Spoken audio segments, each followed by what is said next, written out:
and Jackie did come to serve as an aide-de-camp. Unfortunately, tragically, sadly, Jackie did succumb to camp fever, perhaps some of the typhus that was running rampant within the trench lines, and he sadly died as a result. But he did serve. It was his stepson, though. Do you think he would have accepted a monarchy if his son had lived? Do I think General Washington would have accepted a monarchy had his son lived? Absolutely not. Did not General Washington state, North America is done with kings? In fact, many Americans are of the opinion that upon conclusion of this war, that General Washington should simply put a crown upon his head. And Washington stated that North America is done with kings.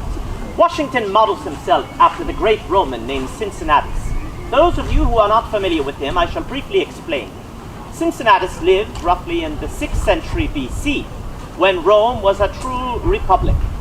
And he loved nothing more than to be on his farm to till the soil. But he happened to be a great soldier and a great leader.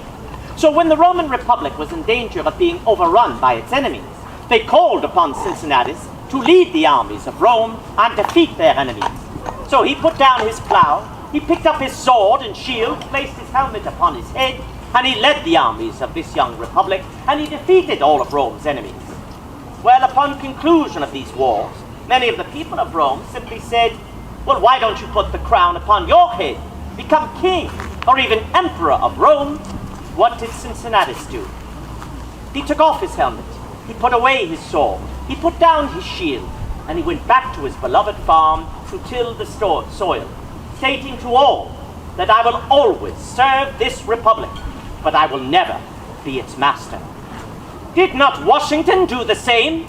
When you called upon him to be king of the United States, he declined it.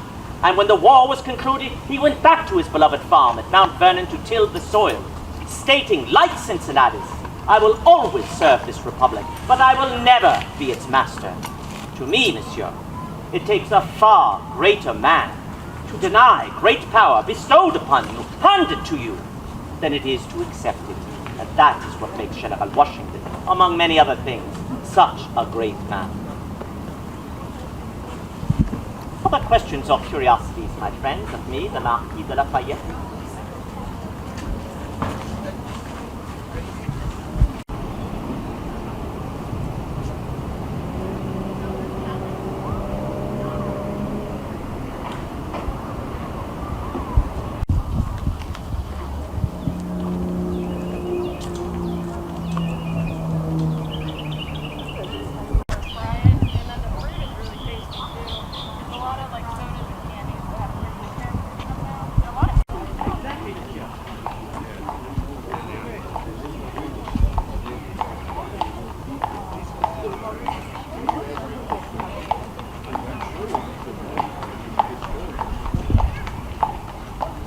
My friends. Good day, monsieur. Good day. Enjoy the day, friends. Thank you.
England is the